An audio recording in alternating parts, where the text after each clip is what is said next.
오늘 저희들은 마태복음 25장 19절부터 21절에 있는 말씀 읽겠습니다. 오랜 후에 그 종들의 주인이 돌아와 그들과 결산할세 5 달란트 받았던 자는 5 달란트를 더 가지고 와서 이르되 주인이여 내게 5 달란트를 주셨는데 보소서 내가 또 5 달란트를 남겼나이다. 그 주인이 이르되 잘하였도다 착하고 충성된 종아 내가 적은 일에 충성하였으며 내가 많은 것을 내게 맡기리니 내 주인의 즐거움에 참여할지어다. 아멘. 예수님 일행이 예루살렘에 있습니다. 여러 사람들이 다가오네요. 그들에게 천국에 대해서 언제 천국에 올 징조가 보일지 천국을 소망하며 사는 사람들이 어떻게 살아야 할지를 알려줍니다. 그 대목 중에 예수님이 비유로 이야기 하나를 해주십니다. 이야기 속에 주인이 등장하네요. 3명의 종들이 나옵니다. 그 주인이 어느 날 다른 타국으로 여행을 가려고 한 계획이 생겼어요. 그래서 종들을 불러 모으고 자신의 자산을 맡깁니다. 한 종에게는 5 달란트를 줬네요. 다른 종에게는 2 달란트를 줬고 또 다른 종에게는 1 달란트를 주었습니다. 5 달란트 받은 종이요 손살같이 나가서 장사를 했대요. 그리고 2 달란트 받은 종도 그렇게 했습니다. 그런데 어떻게 된 것인지 1 달란트 받은 종은 나가서 땅에 묻어두었다고 합니다. 시간이 지났어요. 아마 짧은 시간은 아닌 듯합니다. 주인이 되돌아와서 결산하게 되었습니다. 5 달란트 받은 종이 와서요 즐거운 표정으로 5 달란트하고 또 다른 5 달란트를 보여주네요. 그러면서 주님께서 저에게 5 달란트를 줬는데 더 이게 배나 남겼습니다 하고 말합니다. 2 달란트 받은 자도 또한 똑같은 소리를 하군요. 그랬더니 그것을 듣고서 주인이 즐거워하는 표정으로 이렇게 말했습니다. 우리 앞에 나와 있습니다. 우리 다 같이 한 목소리 읽겠습니다. 시작. 잘하였도다 착하고 충성된 종아 내가 적은 일에 충성하였으며 내가 많은 것을 내게 맡기리니 내 주인의 즐거움에 참여할지어다. 주인이 굉장히 즐거워하셨네요. 그러면서 그 사람들 자신의 즐거움에 참여하도록 허락하십니다. 그러면서 뭐라 그러냐면 너 잘했다. 5 달란트 남긴 사람도 2 달란트 남긴 사람도 똑같이 말하기를 너 참 잘했다 라고 말하고 착하고 충성된 종이라고 부릅니다. 충성된 종이라고 부르는 이유를 바로 다음에 설명해 줘요. 내가 적은 일에 충성했습니다. 일을 충실하게 faithfully로 적어내서 신뢰할 만하게 믿을 만하게 일을 너 잘했다. 그 잘한 것을 두고서 뭐라 그러냐면 너 착한 사람이다. 너는 충성된 종이라고 말을 합니다. 그리고 주인의 즐거움에 참여하라고 초청을 합니다. 한편 1 달란트를 받은 종도 다가왔습니다. 그리고 그 1 달란트를 가지고 주인에게 왔네요. 그러면서 1 달란트를 주인께서 주신 것을 땅속에 그냥 두었다고 말을 합니다. 그랬더니 양 주인이 이제 화를 내면서 너는 악하고 게으른 종이다 라고 말하고요. 너는 무익한 종이다 라고 말하면서 종을 내쫓으라고 그래요. 바깥에서 이를 갈며 슬피 울게 될 것이다 라고 말하고 있습니다.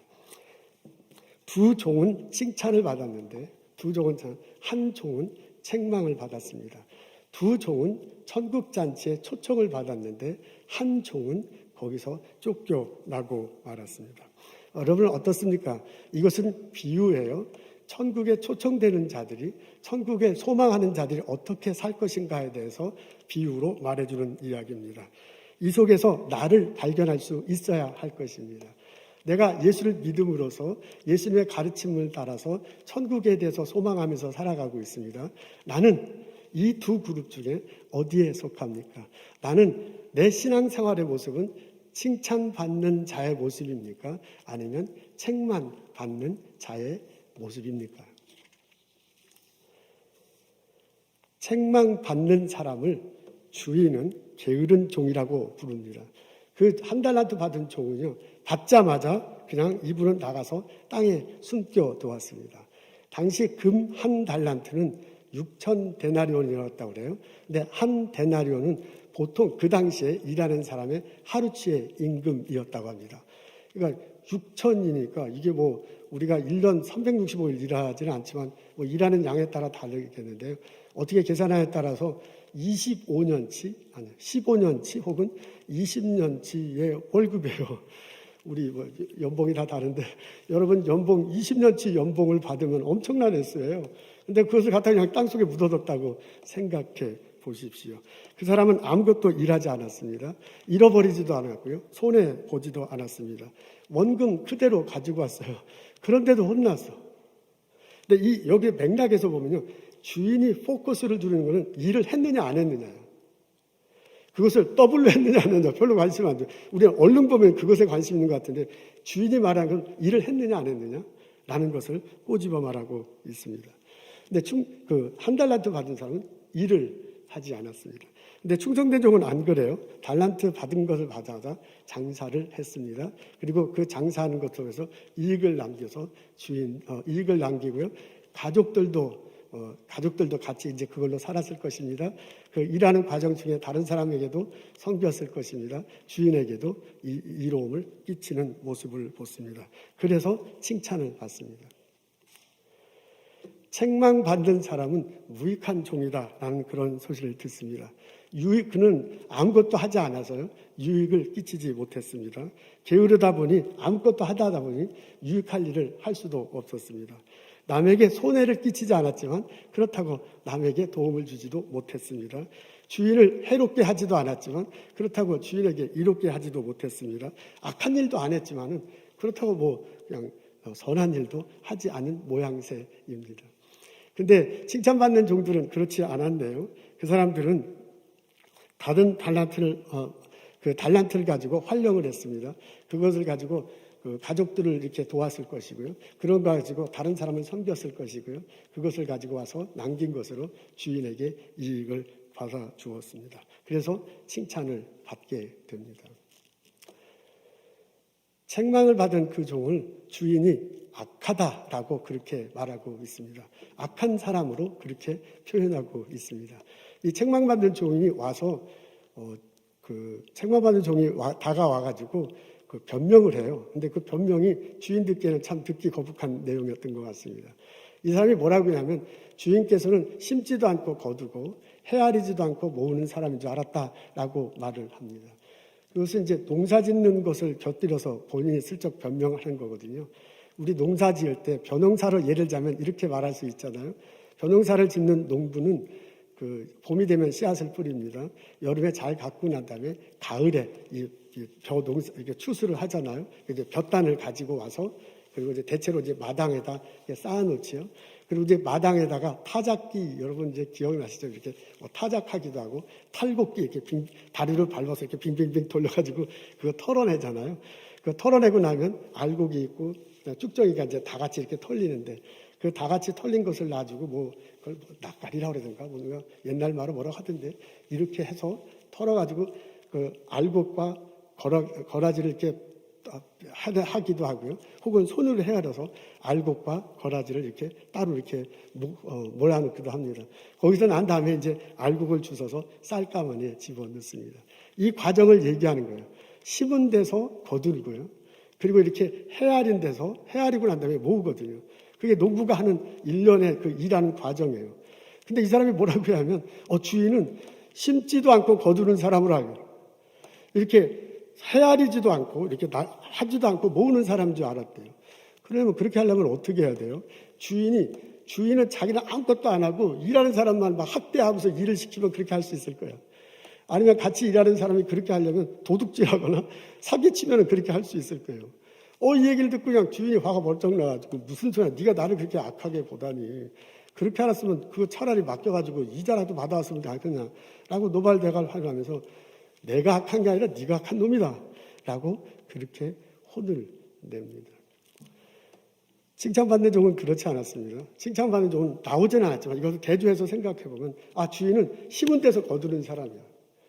주인은 헤아리고 모으는 사람이야. 라고 그렇게 주인을 이해하고요. 나에게 맡긴 이것을 심으려고 애를 썼습니다. 나에게 가진 그것을 가지고 헤아리려고 애를 썼습니다. 다른 말로 하면 자기에게 맡겨진 달란트로 일을 하려고 애를 썼을 것입니다. 그래서 그 사람은 칭찬을 받습니다. 여러분 어떻습니까? 여기서는 내가 살아가는 모습을 볼 수 있습니다. 내게 맡겨진 일을 하는 데 있어서 내가 맡겨진 일의 결과를 가지고 예수님 앞에 섰을 때 나는 어떤 소리를 들을 수 있겠습니까? 나는 칭찬받는 종입니까? 아니면 나는 책망받는 종입니까? 너는 유익한 사람이다 라고 그런 소리를 듣겠습니까? 아니면 너는 무익한 사람이다 라는 소리를 듣겠습니까? 오늘 저녁 본당에 나와서 예배드리고 온라인으로 예배 참석하고 말씀을 듣는 우리 모두가 다 예수님 앞에 섰을 때 너는 착한 사람이다. 너는 충실한 사람이다. 너는 유익한 종이다. 라고 칭찬받는 나와 여러분 되시기를 주님의 이름으로 축원합니다. 아멘. 하나님은 우리 모두 각자에게 재능을 주셨습니다. 우리들은 모든 사람들이 공유하고 있는 능력, 그것 우리 가지고 있습니다. 그뿐만 아니라 나에게 독특한 재능을 허락하셨습니다. 그 재능이 어떤 것인지 우리는 다 알고 있습니다. 그뿐만 아니라 하나님은 내게 일할 수 있는 터전을 마련해 주셨습니다. 내가 지금 일하고 있는 그 장소, 바로 그것이 하나님께서 허락하여 주신 것입니다. 내가 거기서 일할 수 있도록 사람들을 보내주셔서요, 그분들과 함께 협력하면서 일할 수 있도록 하셨습니다. 하나님께서는 그 일을 하도록 나에게 또한 여러 가지 펀드를 마련해 주거나 어떤 물질 같은 걸 도와주면서 일할 수 있도록 하셨습니다. 하나님께서 내게 허락하신 중에 정말 소중한 것이 뭐냐면 시간이에요. 하나님이 오늘 이 시간 살아갈 수 있는, 이번 학기를 지낼 수 있는, 이번 연도를 지낼 수 있는 시간을 내게 허락하셔서 그 일을 하도록 하셨습니다. 이렇게 생각해 보면 지금 내가 가지고 있는 것은, 지금 내가 누리고 있는 것은 다 하나님께서 허락하셨기 때문에 내가 지금 가지고 있고 누리고 있는 겁니다. 오늘날의 나는 하나님 덕분입니다. 하나님 덕분에 오늘날 내가 이 자리에 있습니다. 여러분 제 말에 동의하시면 다 같이 아멘 하시면 좋겠습니다. 동의하십니까? 우리 한번 해보죠. 나는 하나님 덕분에 내가 있습니다. 다 같이 하나님 덕분에, 시작. 하나님 덕분에 내가 있습니다. 고백하는 마음으로 솔직하게 얘기죠. 하나님 덕분에 내가, 다시 한번 하죠. 시작. 하나님 덕분에 내가 있습니다. 아멘. 하나님은 내게 이렇게 많은 것들을 허락하시고, 그리고 그 일을 내게 맡겨진 장소에서 열심히 일하도록 원하십니다. 오늘 5달란트 받은 자하고 2달란트 받은 자가 5달란트 받은 자하고 2달란트 받은 자가 장사했다라고 그렇게 했는데요. 장사했다는 그 단어의 원어에 보면 일한다, 생산한다, 창조한다 라는 의미가 담겨 있다고 합니다. 장사한다 그러면 괜히 비즈니스 하는 것만 이렇게 연상되잖아요. 그래서 우리 학교에서 가르치거나 연구소에서 일하거나 병원이나 혹은 이런 데서 일하는 사람하고는 해당이 안 되는가라는 그런 생각이 들겠지만, 우리가 하는 모든 일, 스몰 비즈니스 하는 성도는 당연히 해당되죠. 우리가 하는 모든 일에 다 해당이 됩니다. 우리가 일하는 그 일하는 거, 우리가 일하는 거기서 우리가 같은 일 장소에서 일하고 생산하고 창조하는 모든 일들이 다 거기에 포함됩니다. 하나님은 우리가 열심히 일하기를 원하십니다. 우리가 일을 하다 무슨 문제가 막히잖아요. 일이 잘 안 될 수 있잖아요. 그것을 해결해 나가면서 새로운 것들을 생산해내도록 하기를 원하십니다. 하나님은 우리의 일터에서 창조하다, 무언가 이제까지 없었던 모든 것들을 창조하기를 원하십니다. 하나님이 이 세상을 만드셨잖아요. 아담과 하와를 두셨어요. 그래서 생육하고 번성하라면서 정복하고 다스리라고 그랬습니다. 이걸 오늘의 표현으로 말하자면 아담과 하와를 통해서 우리에게 해주시는 말씀, 그 아담과 하와에게 해주신 말씀이 곧 나에게 해주시는 말씀이잖아요. 오늘의 신약성경으로 내게 이렇게 부도를 들으셨잖아요. 그러면 하나님께서 우리에게 요청하는 것은 나의 일터에서 열심히 일하는 거예요. 나의 일터에서 무언가 문제에 맡겼을 때 생산적으로 그걸 해결하는 거예요. 나의 일터에서 어떤 것들을 창조하는 그런 일을 하도록 하나님께서는 요청하셨습니다. 그리고 그 하나님이 우리에게 그 일을 할 수 있도록 일하고 생산하고 창조할 수 있도록 능력과 지혜를 주셨다고 저는 믿습니다. 아담과 하와에게 이 세상을 다스리라, 정복하라고 말만 하시고 그냥 내버려 두시지 않으셨어요. 그것을 할 수 있도록 같이 일하고 같이 생산하고 같이 창조할 수 있도록 하나님께서 능력과 지혜를 주셨다고 생각합니다. 우리들에게도 또한 그것을 허락하셨습니다. 그러면서 우리들 삶 속에서요, 우리 일터에서 일어나는 것들이 좋은 열매가 맺히는 풍성한 결실이 있도록 그렇게 허락해 주셨을 줄로 믿습니다. 아멘. 예수님이 요한복음 15장에서 말씀하시잖아요. 나는 포도나무, 너는 가지니 너희가 내 안에 있으면 많은 열매를 맺을 거라 하시죠. 우리가 예수님 안에 있어서요, 이것이 하나님이 예수님을 통해서 나에게 주신 일터다. 이것이 저 사람이 예수님께서 보내주셔서 나하고 협력 갖게 하는 사람이다. 죽게 보듯 사람들을 보고 같이 일하고 하는 거예요. 내게 이것이 하나님께 주신 거다. 저 사람이 하나님이 보내주신 거다.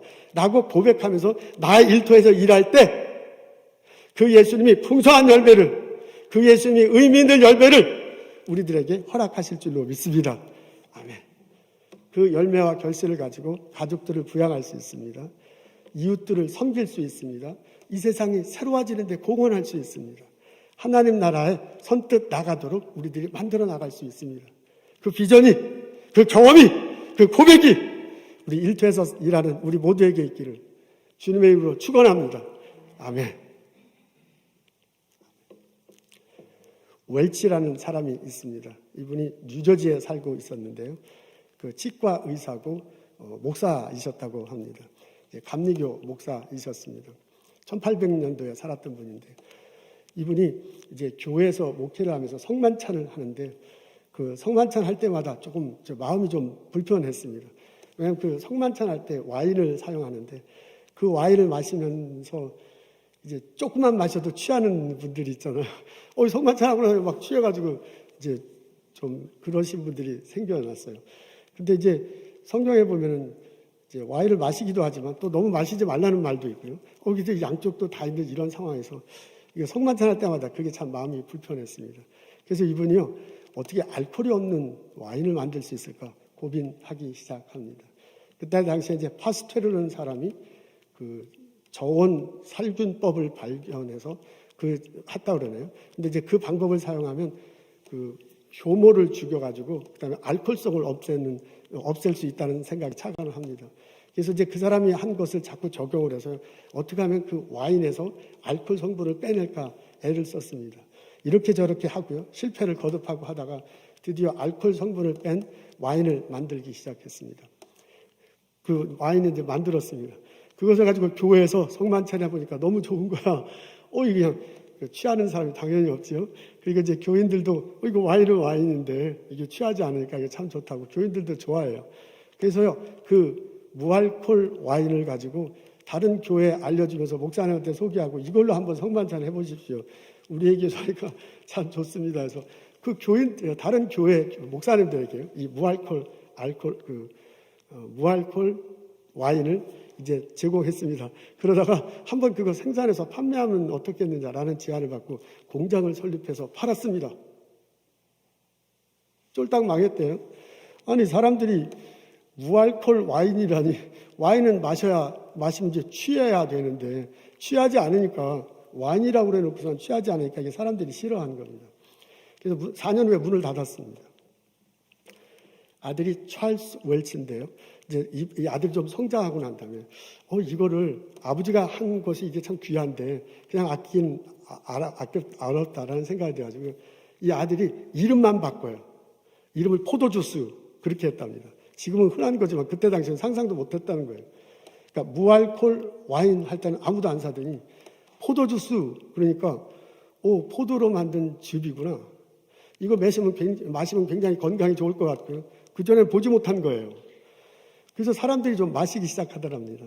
그때 이제 18세기 말에 만국 박람회가 열렸는데 거기다가 이제 포도주스라는 이름으로 딱 내놓기 시작하니까 사람들이 마시기 시작했습니다. 그 얼마 안 돼 있어서 이제 금주법이 미국 역사에 보면 술 마시면 안 된다. 몇 년 동안 그런 적이 있잖아요. 그 금주법이 발행되니까 많은 사람들이 이제 미국 전역에 이 포도주스가 팔려 나가기 시작했다고 합니다. 지금도 이제 마켓에 가면 우리 웰치 포도주스 있습니다. 그게 바로 거기에서부터 시작했다고 합니다. 우리들도 성만찬 때 사용하고 있습니다. 이런 이야기들을 읽고 곰곰이 생각해 보면 이게 하나님께서 주신 일이다 생각하고 어떻게든 일하려고 할 때, 문제가 생긴 것들을 생산적으로 해결하고요, 어떻게든지 새로운 것을 만들어 할 때 창조적인 결과가 있게 됩니다. 그것을 통해서 우리들이 이웃들을 섬길 수 있고 이 나라가 하나님 나라 섬기는데 훨씬 더 나아갈 수 있습니다. 이런 일들이 여러분의 일터에, 우리는 서로 다른 일터에서 일하고 있습니다. 서로 다른 환경 속에서 일하고 있습니다. 환경은 다르지만, 일하는 것은 다르지만 성경에서 말한 이 원리, 성경에 말한 이 복이 여러분들 일터에도 분명히 나타날 줄로 믿습니다. 그것을 체험하고 그것을 고백하며 하나님 나라 이 땅에 실천하는데 살아가는 나와 여러분 되시기를 주님의 이름으로 축원합니다. 예수님께서 언젠가 재림하신다고 하네요. 그리고 그 재림하십니다. 그리고 예수님 재림하셨을 때 너희가 믿느냐 안 믿느냐, 너희가 믿고 어떻게 생활하느냐를 놓고 우리를 심판하신다고 성경에 적혀져 있습니다. 우리가 예수님 앞에 섰을 때 잘했다, 너는 착하고 충성된 종이구나, 너는 유익한 종이구나 라는 소리를 듣는 나와 여러분 되시기를 주님의 이름으로 축원합니다. 아멘. 여러분, 교회는 여러분의 봉사가 필요합니다. 예수 그리스도의 피값으로 세우신 이 교회, 여러분 각자 주신 재능을 가지고 봉사함을 통해서 이 교회는 든든히 서갈 수 있습니다. 지금은 다 막 온라인으로 하느라고 교회 활동이 다 그냥 스탑이 됐지만 이제 언젠가 다시 이렇게 교회에 올 거 아니에요? 그리고 다시 이제 활동하게 될 텐데 그때 교회 공동체는 여러분의 재능이 필요합니다. 우리 성가대 지금은 전혀 못하지만 성가대로 참석할 수도 있죠. 찬양팀으로 참석할 수 있습니다. 요새 우리 김수봉 장로님 보니까 이 재정부에서도 또 일할 사람이 필요하다라고 그렇게 광고하시기도 하네요. 그런 데서도 여러분의 손길이 필요합니다. 여러분 각자 주신 재능, 경험을 가지고 교회 공동체를 섬기는데 참여하면 참 좋겠습니다. 특히 우리들 필요한 게 선생님입니다. 우리 지금 다 같이 어린 자녀들이 다 같이 모이지는 못하지만은 이제 모일 때가 곧 올 거란 말이에요. 그때 지금 전도사님들에게 어린아이들 다 맡기기에는 역부족입니다. 선생님들이 와서 좀 참석해주면 참 여러분들이 오셔서 선생님 역할을 해주셔서 같이 참석하면 참 좋을 듯 합니다. 우리 최희정 집사님 요청하는 내용이 있는데 한번 보겠습니다. 안녕하세요. 주일학교 초등부 교사를 맡고 있는 최희정입니다. 지난 14년 동안 성요한교회에서 주일학교 초등부를 섬기면서 주일학교 교사 그리고 선생님이라는 이 위치에 대한 생각이 정말 많이 바뀌었었는데요. 그걸 좀 나눠보고자 이런 영상을 제작하게 되었습니다. 처음에는 정말 단순하게 그냥 아이들을 좋아하니까 라는 그런 마음으로 봉사를 시작했어요. 이 주일학교 교사에 대한 생각이 부모님들이 예배 드리시는 동안에 아이들을 잘 돌보는 그런 사람이라는 정도의 생각이었던 것 같아요. 그러다가 시간이 조금씩 지나면서 그냥 단순한 베이비시터라기보다는 뭔가 가르치는 사람이 되어야겠다라는 생각이 들기 시작했고요. 그런 생각을 가지고 정말 좀 오랜 시간 동안 그렇게 제가 아는 하나님 그리고 예배에 대한 태도 이런 것들에 대해서 가르치려고 했던 것 같아요. 그러면서 뭔가 대단한 것을 가르쳐야 한다는 부담도 솔직히 많이 있었고요. 내가 이런 아이들을 가르칠 자격이 되나? 라는 거에 대한 고민도 정말 많이 했었고요.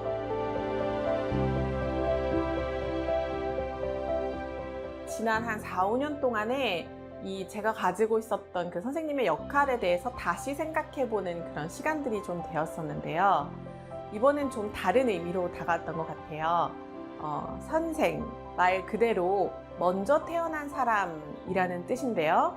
그게 저에게 어떤 식으로 다가왔냐면 먼저 예수님을 나의 구주로 받아들인 내가 나의 경험, 즉 내가 하나님과의 관계를 어떻게 맺고 살아가는지 또 어떤 실패를 해보았으며 그 실패를 어떻게 겪어냈고 또 어떻게 이 세상에서 지금 하나님의 나라를 맛보면서 살아가고 있는지 이런 것들을 아이들에게 이야기해 줄 수 있는 사람, 그리고 내 이야기만 하는 것이 아니라 이 아이들의 이야기에도 귀 기울여 주고 그들의 이야기를 통해서 내가 보지 못하는 하나님, 그런 하나님을 나 또한 배워가는 그런 사람, 그리고 그런 자리.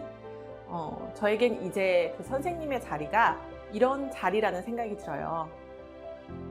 한 아이를 키우려면 온 마을이 필요하다라는 아프리카 속담이 있다고 하더라고요.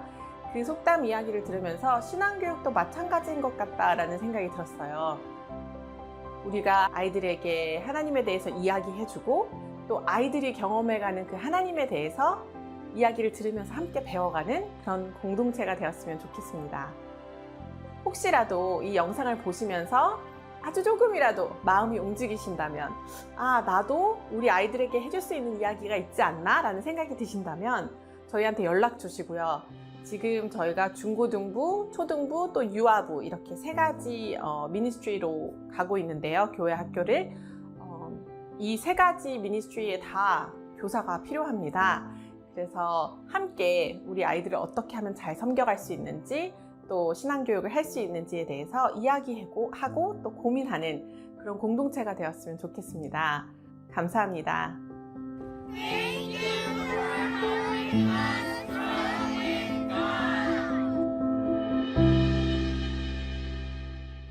여러분의 도움이 필요합니다. 여러분의 재능, 여러분의 손길이 필요합니다. 지금은 못 모이지만은 70명, 80명가량 그 학생들이 주일날 이제 출석하는데요. 전도사님들과 몇 분의 선생님들에게 맡기기에는 이게 너무 많습니다. 지금 여러분들이 함께 참석해 주시면 참 고맙겠습니다. 마태복음 24장과 25장의 내용은 언젠가 예수님이 오신다. 그때의 징조, 그 모습을 보고 그 천국에 대한 소망을 가지고 살 사람이 어떻게 살아가야 될 것인가 하는 내용을 다루고 있습니다. 그 중에 한 부분 오늘 저희들을 본문으로 읽었습니다. 언젠가 예수님 오셔요. 언젠가 그 예수님 앞에 우리가 심판받는 날이 온다고 합니다. 그 예수님 앞에 섰을 때 잘했다. 착하고 충성된 종이구나. 유익한 종이구나. 라고 칭찬 듣는 나와 여러분 되시기를 주님의 이름으로 축원합니다. 기도하겠습니다. 하나님, 저희들에게 많은 것 주셔서 감사합니다. 기쁜 마음으로 형제자매들과 나누고 형제자들과 섬기며 천국을 바라보며 살아갈 수 있도록 도와주옵소서. 하나님께서 우리에게 맡기셨으니 또한 우리에게 재능과 지혜를 주셔서 좋은 열매 있도록 풍성한 결실이 있도록 하나님께서 축복하옵소서. 주님, 저희들에게 저희들에게 사랑스러운 자녀들 허락해 주셔서 감사합니다. 그 자녀들이 믿음 안에서 자라길 원합니다. 십자가 다시고 부활하신 예수님 믿고 그 믿음 가지고 이 세상을 바라보며 배운 것들 활용하며 이 나라를 이끌어가는 지도자가 되기를 원합니다. 우리 어린아이를 가르치는 선생님들, 전도사님들 축복하시고 감당하는 데 부족함이 없도록 은혜를 내려주옵소서. 하나님, 주님께서 주신 것 많은 것 기억하고 거룩하게 구별하여 하나님께 예물 드립니다. 이 예물 흠양하시옵소서. 필요한 곳에 주님의 이름으로 사용하시고 좋은 열매가 있을 수 있도록 축복하옵소서. 예수님 감사합니다. 예수님 이름으로 기도합니다. 아멘.